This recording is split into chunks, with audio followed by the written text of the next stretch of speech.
Biasanya, ketika akan merayakan HUT kemerdekaan rakyat seantero Indonesia selalu merayakan dengan penuh sukacita, bahkan mempersiapkannya dari jauh-jauh hari.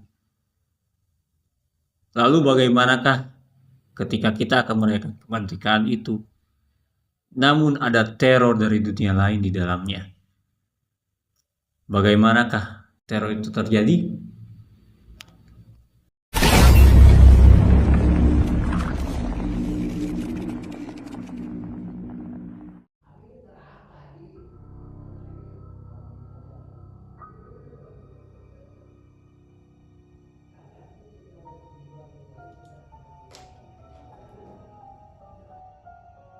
Assalamualaikum warahmatullahi wabarakatuh. Sampurasun.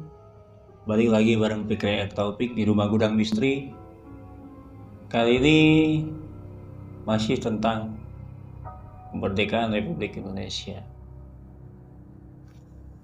Cerita ini dikirimkan oleh yang tidak mau disebutkan namanya ke DM Instagramnya Rumah Gudang Misteri. Biasanya, ketika akan merayakan HUT kemerdekaan rakyat seantero Indonesia selalu merayakan dengan penuh sukacita, bahkan mempersiapkannya dari jauh-jauh hari. Lalu bagaimanakah ketika kita akan merayakan kemerdekaan itu, namun ada teror dari dunia lain di dalamnya? Bagaimanakah teror itu terjadi?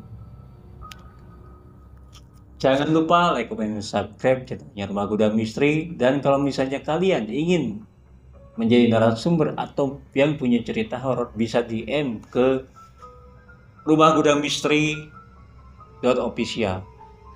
Nah, teman-teman, sebelum kita masuk ke ceritanya, kita akan membicarakan terkait sekelumit tentang kemerdekaan Republik Indonesia. Bung Hatta pernah berkata, Indonesia merdeka bukan tujuan akhir kita. Indonesia merdeka hanya syarat untuk bisa hidup layak sebagai rakyat.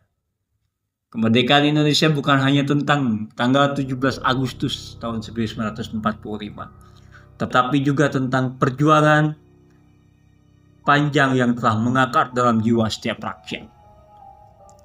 Legenda kemerdekaan, kisah-kisah yang abadi. Kemerdekaan Indonesia dipenuhi dengan cerita-cerita heroik dan tak masuk akal yang menjadi legenda dari masa ke masa. Kisah-kisah ini tak hanya menginspirasi, tetapi juga menunjukkan kekuatan spiritual yang mengiringi perjuangan para pahlawan, seperti perjuangan Bung Tomo dan Doa Sumpah Pejuang. Pertempuran Surabaya pada tanggal 10 November 1945 menjadi salah satu pertempuran paling brutal kemerdekaan. Dalam pertempuran ini, Bung Tomo tidak hanya mengandalkan senjata, tetapi juga kekuatan doa. Ia memimpin para pejuang untuk mengucapkan sumpah, lebih baik hancur lebur daripada tidak merdeka, dan berteriak, merdeka atau mati. Suara yang menggelegar di radio nasional membakar semangat juang rakyat. Menurut beberapa kesaksian, ada cerita mistis bahwa pada saat Bung Tomo membaca doa, para pejuang merasakan kekuatan gaib yang membuat mereka kebal dari serangan musuh. Meskipun kebenarannya sulit dibuktikan, kisah ini menjadi legenda yang tak terlupakan tentang kekuatan keyakinan dan persatuan. Yang kedua, Jenderal Sudirman dan perang gerilya yang tak masuk akal.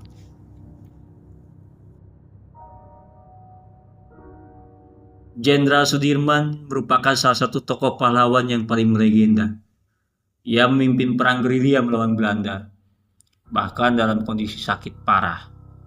Konon dalam kondisi paru-paru yang hanya berfungsi satu. Jenderal Sudirman berhasil mengecoh Belanda selama berbulan-bulan. Cerita mistis mengiringi perjalanan Jenderal Sudirman. Saat ia sakit sering dipindahkan dari satu tempat ke tempat lain. Menurut cerita, Jenderal Sudirman memiliki jimat atau ilmu yang membuatnya tidak terlihat oleh tentara Belanda. Ia seolah-olah menghilang di balik lebatnya hutan, membuat musuh frustasi dan tak berdaya. Bantuan gaib dalam perang melawan penjajah. Di berbagai daerah muncul cerita-cerita serupa tentang bantuan goib yang datang saat para pejuang terdesak. Di Jawa Barat konon ada sekelompok pejuang yang dibantu oleh pasukan goib dari Gunung Salak. Mereka muncul dalam wujud bayangan-bayangan hitam yang membuat para tentara Belanda ketakutan. Di Sumatera, cerita tentang harimau goib yang membantu para pejuang sangat terkenal. Harimau tersebut konon muncul saat para pejuang terpojok, menerkam para tentara Belanda dan kemudian menghilang begitu saja. Kisah-kisah ini menjadi bukti bahwa perjuangan kemerdekaan bukan hanya milik manusia, tetapi juga seluruh alam semesta. Nah, teman-teman, kisah ini terlepas dari kebenarannya, telah menjadi bagian dari identitas bangsa. Mereka mengingatkan bahwa kemerdekaan Indonesia dicapai dengan pengorbanan yang tak terhitung, dan juga semangat dan kekuatan batin yang luar biasa. Legenda-legenda ini menjadi pengingat bagi kita untuk selalu menjaga dan menghormati para pahlawan. Itu teman-teman sekelumit tentang kisah-kisah atau legenda-legenda yang muncul ketika para pahlawan kita waktu itu berjuang untuk kemerdekaan Republik Indonesia. Sekarang gua akan menceritakan teror ketika merayakan HUT kemerdekaan. Lalu seperti apa terornya? Kita langsung masuk ke ceritanya. Malam itu, di sebuah desa kecil di lereng Gunung Merapi, teror datang bukan dari letusan gunung, melainkan dari masa lalu yang tak pernah usai. Setiap tahun, saat warga desa bersiap merayakan hari kemerdekaan, kejadian aneh selalu terjadi. Sengatan api yang tak terlihat. Para pemuda desa sibuk memasang umbu-umbu dan bendera merah putih. Mereka bersemangat dan bernyanyi riang, serta bercanda. Namun, saat mendekati tiang bendera di tengah lapang, mereka merasakan sengatan panas yang aneh. Bukan sengatan listrik, melainkan seperti api yang tidak terlihat. "Aduh, panas!" teriak Budi sambil menarik tangannya. Teman-temannya juga merasakan hal yang sama. Mereka melihat sekeliling tetapi tidak menemukan sumber panas apapun. Akhirnya mereka menyudahi pemasangan bendera dan pulang dengan bingung. Malam 17 Agustus yang senyap, seluruh warga desa berkumpul di balai desa untuk menyaksikan pertunjukan seni. Namun, saat acara akan dimulai, listrik tiba-tiba padam. Balai desa menjadi gelap gulita. Anehnya bukan hanya listrik yang padam, tetapi juga suara semua lenyap. Warga desa saling berisik dan panik. Mereka bisa merasakan kehadiran sesuatu yang dingin dan tidak menyenangkan di sekitar mereka. Dari kegelapan terdengar geraman rendah yang menggema di seluruh ruangan. Suara itu terdengar seperti prajurit yang sedang marah. Para sesepuh desa yang berada di sana merasa tidak ada yang beres. Mereka teringat akan sebuah legenda yang kuno. Dahulu kala, di tempat itu pernah terjadi pertempuran sengit antara pejuang kemerdekaan dan penjajah. Para pejuang itu gugur dan jiwa mereka konon masih bergentayangan, merasa bahwa perjuangan belum selesai. Para sesepuh akhirnya melakukan ritual kecil.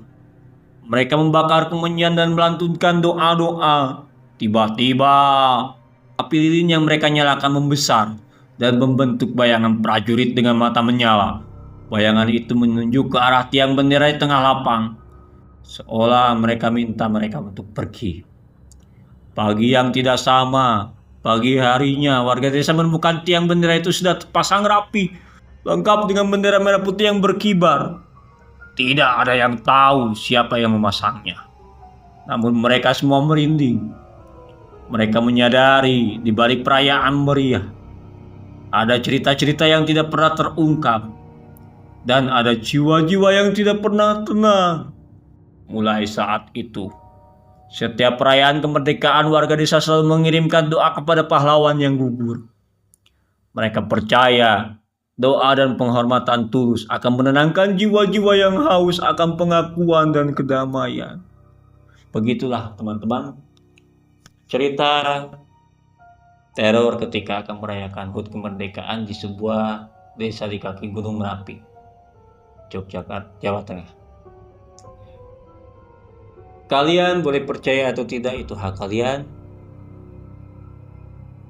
Seram apapun pengalaman horor, kita akan lebih seram kalau kita tidak punya uang.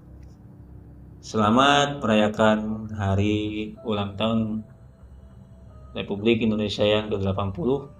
Semoga dengan usia yang 80 tahun Indonesia bisa semakin sejahtera, rakyatnya pun sejahtera, pemimpinnya jujur, dan sukses selalu. Assalamualaikum warahmatullahi wabarakatuh. Sampurasun.